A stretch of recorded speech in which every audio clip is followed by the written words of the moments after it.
Bonjour et bienvenue à notre méditation. Nous sommes en train de méditer sur l'importance d'être guidé par le Saint-Esprit, de marcher par l'Esprit de Dieu. Dans notre 5e vidéo, marcher par l'Esprit consiste à faire mourir la chair. Dans Romains, là nous partons de Romains maintenant, Paul dit dans Romains 8, 13, « Si par l'Esprit vous faites mourir les actions du corps, vous vivrez. » Ces actions, bien sûr, ce ne sont pas de bonnes actions, ce sont des actions mauvaises qui sont en fait tuées par l'Esprit de Dieu.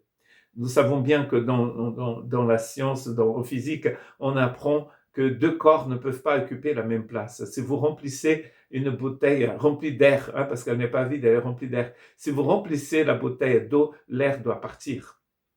Il ne peut pas rester dedans. Et si vous voulez remplir une bouteille d'eau, mais elle est déjà remplie d'autre chose, d'huile par exemple, vous allez devoir la vider.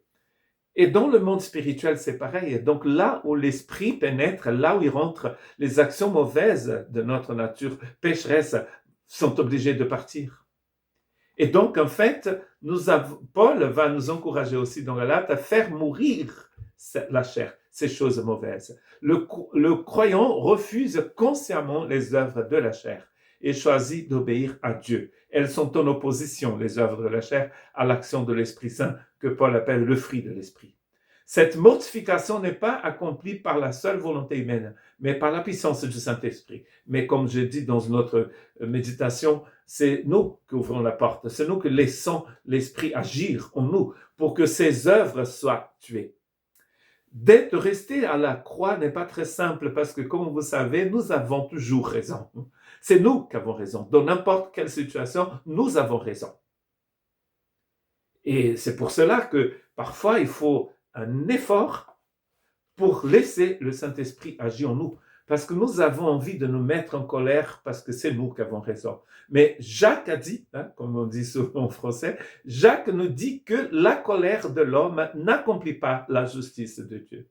Nous avons raison, nous nous mettons en colère, nous cassons tout. Je regardais un film l'autre jour où cette femme est en colère parce que sa vie amoureuse n'aboutit pas, ne la réussit pas comme elle voudrait, donc elle rentre dans la salle de bain, elle casse son miroir et du coup elle se fait mal aussi. Donc vous voyez, nous sommes intelligents, n'est-ce pas, des êtres intelligents, mais parfois nous ne sommes pas si intelligents que ça. Donc nous faisons du mal par notre colère, nous voulons avoir raison, nous voulons défendre notre dignité par nous-mêmes et nous faisons du mal. Et ça nous arrive tout le temps. Alors que ce que Dieu nous propose, c'est de nous laisser guider par le Saint-Esprit et laisser le Saint-Esprit agir en nous et en fait crucifier cette chair qui nous fait tant de mal. Quand on demeure dans le mal, nous allons cueillir des fruits mauvais. Un figuier ne peut pas produire des raisins. Encore c'est Jacques qui a dit ça. Il ne peut pas produire. C'est une question de nature. Que nous soyons envahis par la nature divine. Et c'est la seule façon de combattre les effets néfastes de la chair et du péché. Grand allié des ténèbres, n'est-ce pas? Ce sont ces terrains mauvais en nous qui font fructifier ce qui est mauvais. Les œuvres de la chair qui sont divisées en 4 catégories dans Galates chapitre 5. Et ce sont des catégories que nous connaissons très bien. Il y a la spiritualité, il y a la chair, il y a les comportements humains, les humains vis-à-vis des autres. Vous avez déjà remarqué comment nous pouvons être méchants envers les autres. Bien sûr que nous allons pointer le politicien machin, le politicien bidule, que eux, ils ont beaucoup de pouvoir, donc ils peuvent déclencher des guerres, ils peuvent faire beaucoup de dégâts. Mais si nous avions peut-être le même pouvoir, nous allions faire pareil.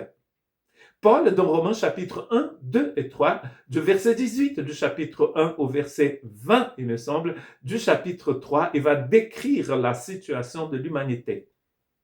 Il va d'abord parler des païens et ensuite des juifs. Comme il fait dans Éphésiens chapitre 2, verset 1 à 3. Il dit, vous étiez morts. Et après, il dit, nous aussi, nous les juifs aussi. Donc, c'est-à-dire que tout homme était éloigné de la gloire de Dieu. Et c'est parce que nous étions éloignés que nous avons besoin d'une puissance supérieure, celle du Saint-Esprit, pour pouvoir combattre la mort, combattre la chair, combattre le péché, combattre le mal qui règne dans ce monde et que parfois règne dans nos cœurs. Que Dieu ait pitié de nous.